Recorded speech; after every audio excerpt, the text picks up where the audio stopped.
salutations encore à tous les entrepreneurs en formation au cabinet BBC Entrepreneuriat. Moi, c'est le coach Bienfait Boubacar. C'est pour moi vraiment un très grand honneur d'être désigné par la direction pour pouvoir vous présenter le fichier Forbet 13, compilateur de projets. Le fichier Forbet 13 vous permet de générer n'importe quel genre de business plan en l'espace de quelques minutes, simplement en insérant les quelques informations essentielles de votre projet. Vous savez, le business plan est un document qui détaille l'ensemble du projet ainsi que l'évolution attendue de votre entreprise. Alors, il est très important de rédiger un business plan conséquent tenant compte des paramètres essentiels de votre entreprise. Il faudrait bien comprendre que dans une entreprise, les différents paramètres fonctionnent en interconnexion. Donc, l'entreprise, c'est comme un système. Donc, la modification d'un élément peut faire un ajustement dans tous les autres. Et c'est là encore l'importance d'un tel fichier parce que ça vous permet de garder cette combinaison et cette interconnectivité des paramètres. Parce que la simple modification, par exemple, des heures de travail, peut même ajuster le salaire de tous les travailleurs, ou même ajuster le prix auquel vous vendez. Et donc là, je vous ai simplement présenté le fichier Forbet 13 réparti en 3 modules. Mais je vais simplement vous montrer comment insérer les données dans ce fichier. Alors, le fichier ici est constitué de 13 tableaux d'auto civil d'entreprise. Comme nous l'avions d'ailleurs dit dans nos formations, c'est que vous pouvez générer votre projet et vous pouvez comprendre, faire la compilation de tous les projets, les faire ressortir dans un business plan au travers de 13 tableaux d'auto civil d'entreprise. Donc, il existe au moins 13 tableaux qui vous permettent de générer votre projet. Alors, dans ces 13 tableaux, c'est subdivisé en 3 modules. Dans le premier module, nous allons voir les 5 premiers tableaux. Dans le deuxième module, on va voir les 3 tableaux qui suivent. Et au dernier module, au module 3, nous allons voir les 5 derniers tableaux. Ce qui fait 5 plus 3 plus 5, ce qui nous donne les 13 tableaux d'auto civil d'entreprise. Donc, une fois que vous compilez votre vision dans ces 13 tableaux d'auto civil d'entreprise, vous avez toutes les informations essentielles pour pouvoir gérer votre business. Et donc, les 13 tableaux d'auto civil vont vous générer automatiquement les prix exacts à appliquer. Ça va vous générer le salaire exact à donner à vos travailleurs. Ça va vous générer le taux d'intérêt exact à pouvoir accepter si vous voulez démarrer avec un crédit auprès d'une banque. Ça vous génère même les échéances nécessaires. Ça va vous générer les différentes charges que vous ne pouvez pas dépasser. Ça va vous générer la quantité exacte de ventes que vous devez faire selon tel ou tel autre segment dans votre marché, ainsi de suite. Donc, ça vous génère toutes ces informations-là automatiquement. Alors, je vais tout simplement le commenter par vous présenter ces différents 3 modules. Donc, nous avons le module 1, module 2, module 3. Dans le premier module, les 5 tableaux, comme je l'avais d'ailleurs dit. Dans le deuxième module, nous avons les 3 autres tableaux, dans les tableaux 6, 7 et 8. 6, 7 et 8. Dans le deuxième module ici, c'est beaucoup plus concentré sur la manière de fixer les salaires des travailleurs, tout en précisant aussi les tâches que chaque travailleur va faire, mais aussi la productivité de chacune de ces tâches-là. Donc, chaque poste, quand vous l'engagez, vous devez savoir combien il contribue dans votre projet. Et tout ça, on va le calculer à travers le deuxième module pour savoir comment la personne contribue pour l'existence de l'entreprise et combien il mérite face à ce qu'il est en train de faire comme contribution. Mais aussi, ça va aussi préciser en termes aussi d'heures de travail, quel est le temps nécessaire qu'il lui faut pour pouvoir produire ou exécuter chacune des tâches dans l'entreprise. Alors là, c'est par rapport au module 2.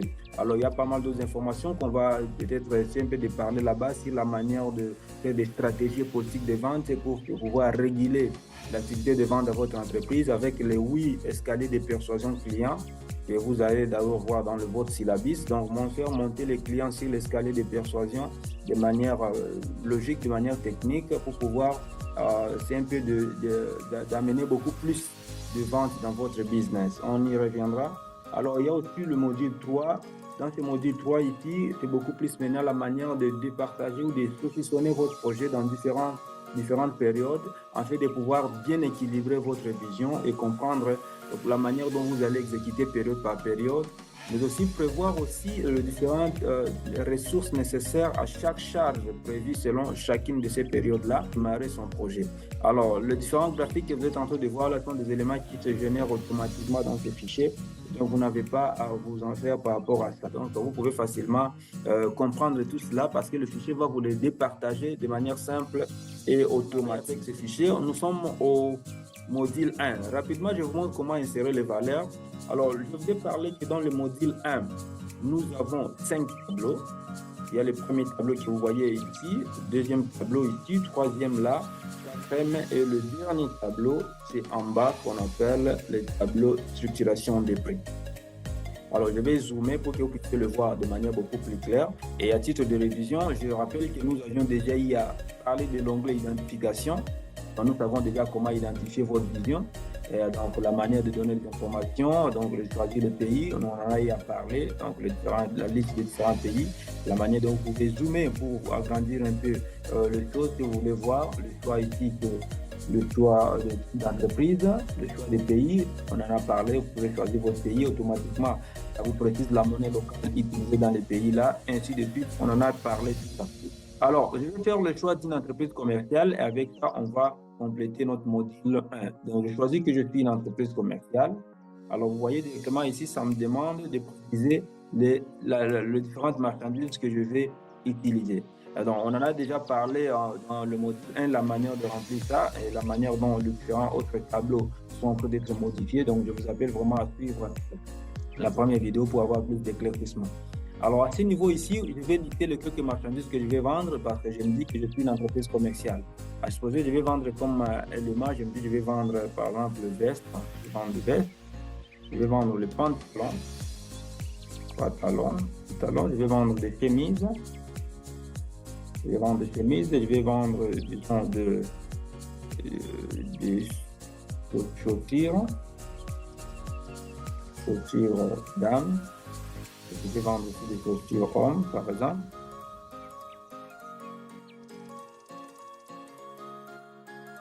Donc, je ne m'arrête pas là. Je peux mettre autant de marchandises. Hein, donc, l'espace est vraiment énorme. Donc, je peux mettre autant de marchandises. Mais là, moi, je m'arrête à ces 5 marchandises. Alors, dès que j'ai terminé à compléter les différentes marchandises que je compte prendre, et donc là, je peux facilement aller maintenant au module 1. Ici, que vous voyez BBC module 1 pour aller maintenant donner les précisions pour que les fichiers me calculent le prix auquel je dois vendre chaque veste, chaque pantalon, chaque chemise, chaque chaussure, que ce soit pour dame ou pour homme. Donc le fichier va me les préciser. Mais je vais, pour ne pas garder le même nom de chaussures partout, je préfère après chaussures mettre quelque chose d'autre aussi. Je vais par exemple t-shirt. Je préfère que nous ayons des choses un peu différentes. Donc je mets t-shirt comme état 5e marchandise. Alors là, j'ai choisi que je suis l'entreprise commerciale. Mais j'ai montré ici dans la première vidéo que vous pouvez être une entreprise mixte, hein, vous pouvez être commercial et industriel à la fois, ou vous pouvez être industriel et une entreprise de services à la fois. Donc c'est tout à fait possible. J'ai expliqué toutes ces différentes possibilités à la première vidéo. Alors ici, j'ai pris simple, j'ai tout simplement pris une entreprise commerciale. Alors je vais zoomer un tout petit peu pour commencer à remplir mon premier tableau. Donc je zoome. Donc quand je zoome ici, je pars au fin fond à gauche. J'ai mon premier tableau qui est là. Budget des immobilisations. Alors, dans le budget des immobilisations, ici, vous voyez les endroits qui sont en jaune, ce sont ces endroits-là que je peux remplir. Donc, je peux remplir les informations là où c'est marqué encerclé en jaune et là où c'est encerclé en bleu, va s'auto-calculer directement. Et donc, je commence ici par 1. Le nom de ces premiers tableaux, c'est budget des immobilisations des équipements. Et donc, je n'ai qu'à informer à mon projet ce sont les équipements que je compte utiliser. Okay? Et dès que vous mettez l'équipement, vous allez voir que l'équipement est lié à une étape du projet qui avait été dans l'identification, qui avait signalé qu'on aura besoin de cet équipement-là. Et donc, vous n'allez pas acheter des équipements juste comme ça par plaisir. Vous allez acheter un équipement parce que vous savez que le projet a besoin de cet équipement pour faire telle chose. Très, très important aussi.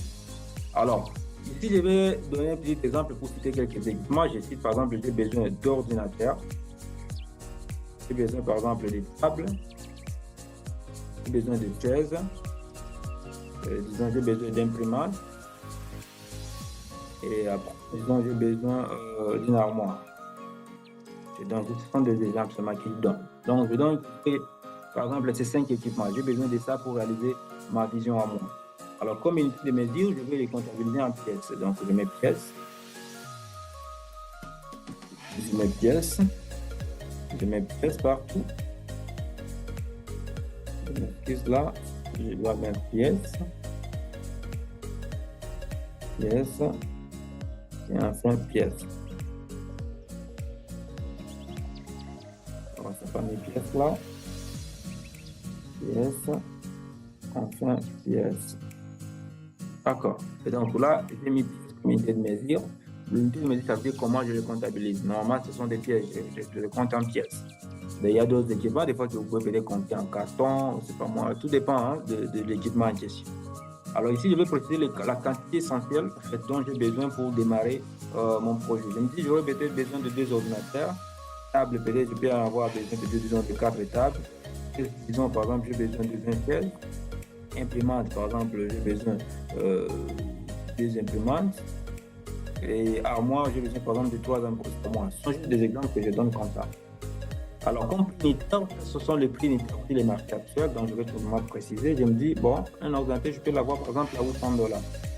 La table, je peux l'avoir directement, soit disons, à $85. Vous allez remarquer une chose que dès que je suis en train de mettre, automatiquement, ça me calcule les montants et ça me met directement monnaie dollar ici parce que c'est ça que j'ai informé quand je travaille en dollars. Parce que si au niveau d'identification, vous n'avez pas choisi dollar,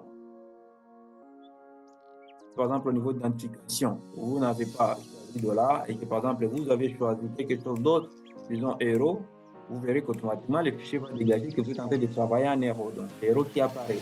Donc, je ramène dollar parce que c'est avec ça qu'on est en train de travailler. Donc, je suis en train de travailler en dollars. Et donc là, j'ai mis mes différents prix. Donc, au niveau des chaises, je me dis, je peux avoir une chaise à $30. Disons, je peux avoir même... Non, je vais à $30. Alors pour l'imprimante, je me dis je peux avoir une imprimante à $350. Je me dis, bon, ce sont juste des prix hein, que je donne constamment, les métiers n'est pas rigueur. Alors moi, je me dis je peux avoir ça à $200.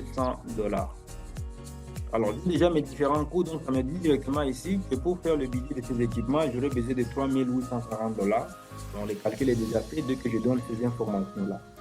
Alors, ce que vous voyez ici à côté, ce sont des informations sur la durée de vie pour que le fichier puisse me calculer l'amortissement linéaire. Alors, comme on le dit toujours dans notre formation, c'est que l'amortissement linéaire vous permet de savoir combien d'argent sera gardé automatiquement dans votre projet pour vous permettre de renouveler cet équipement-là. Parce que quand vous conversez avec ces fichiers, vous donnez des informations et les fichiers vous génèrent la suite. Et donc, ici, ça va vous dire l'argent qu'elle va garder par soi-même de manière automatique. Parce que quand vous dites à ces fichiers que vous avez besoin de l'ordinateur de table, donc toutes les informations que vous mettez ici dans la colonne rubrique, le fichier ici les comprend comme si ce sont des éléments indispensables pour sa survie. Et donc vous devez avoir 2 ordinateurs, 4 tables, 20 chaises, 2 imprimantes et 3 armoires pour arriver à fonctionner. C'est ça en fait ce que le fichier ici comprend. Et donc, le fichier ici va tout simplement vous demander de lui préciser la durée nécessaire que chaque équipement peut tirer dans votre projet avant que ça puisse s'abîmer pour que le fichier puisse se charger à vous générer l'argent à les renouveler. Parce que si c'est un équipement que vous avez acheté suite à un investissement ou, c'est pas moi, un financement que vous avez obtenu auprès d'une banque ou auprès d'un investisseur, lorsque cet équipement-là va s'abîmer, vous n'allez pas encore aller auprès de l'investisseur pour lui demander encore d'argent. Non. Il faut que le projet puisse s'occuper pour l'auto-générer. Et vous n'allez pas aller toucher sur vos bénéfices. Non, non. Ces choses-là vont être générées automatiquement par le projet lui-même grâce à la politique d'amortissement que nous allons mettre en place. Et donc ici, je vais tout simplement aller préciser que non, pour l'ordinateur, j'ai besoin de... c'est pas moi, je pense que l'ordinateur peut faire par exemple 2 ans. Donc, je peux choisir ici année et à côté, je mets 2.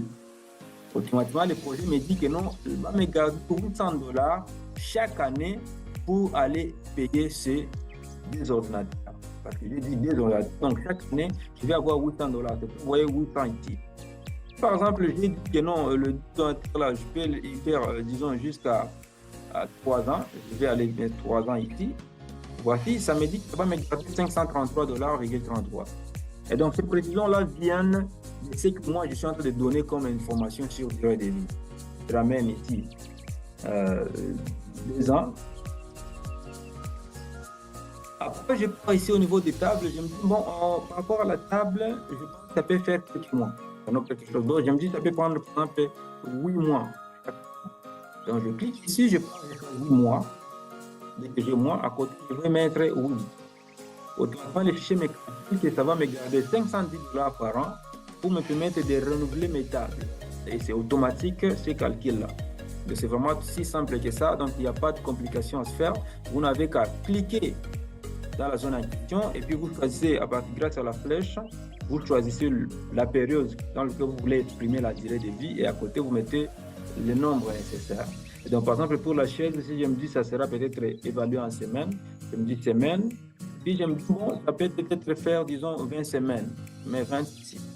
Automatiquement, ça me calcule l'amortissement linéaire de chaise.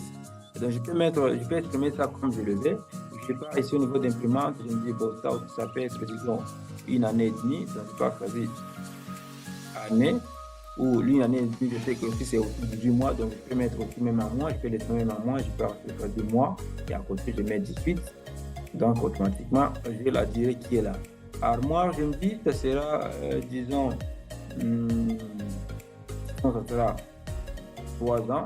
Je pars, je mets ici 3. Automatiquement, j'ai la durée qui est là. Et donc, c'est simple. Pour l'armoire, je me dis, bon, je vais mettre, ça peut faire, par exemple, 4 ans. Je mets 4 ans. Ça me calcule automatiquement l'amortissement linéaire. Et donc, vous voyez, c'est aussi simple que ça. Automatiquement, je connais le budget qu'il me faut pour commencer. Donc, il me faut 3 840 $ pour les dépenses des équipements. Et le projet va se charger pour me garder 3 486 chaque année pour que je puisse renouveler tout ça. Et dès que je change une information ici, automatiquement, les informations ici ailleurs vont changer parce que ce sont des éléments qui sont interliés. Donc, dès que, par exemple, je change ici, je me dis, ça va faire peut-être, je le choisis en mois. Automatiquement, vous voyez, il y a aussi des ajustements qui passent là. Et donc, c'est aussi simple que ça. Et avec ça, automatiquement, j'ai fini les précisions en termes de valeur pour le tableau 1. Alors, il me reste seulement d'aller préciser le source de financement. Puis, il y a un des équipements ici que je vais apporter moi-même, ou soit je compte les avoir grâce à l'argent des financements. Je dois juste aller les préciser ici. Et donc, dès que je clique ici, voici, j'ai mes différents choix. J'ai mon propre subvention ou à choisir. C'est quelque chose que je compte recevoir auprès d'un investisseur, donc je vais mettre subvention. Et puis, c'est quelque chose que je vais avoir par moi-même, je vais mettre en propre, donc je vais l'acheter par moi-même. Ainsi de suite, je donne différentes décisions pour informer à l'investisseur qui lira mon business plan. Et donc là, je mets partout subvention. Je suppose que l'entrepreneur fait son projet pour faire le financement quelque part. Et donc là, j'ai mes différentes informations directement. Et s'il y avait autre équipement, tout aussi serait calculé grâce à la petite ligne qui est en bleu ici, tel que nous le montrons bien sûr dans notre formation. Alors là, j'ai fini avec le tableau 1, je descends automatiquement au tableau 2.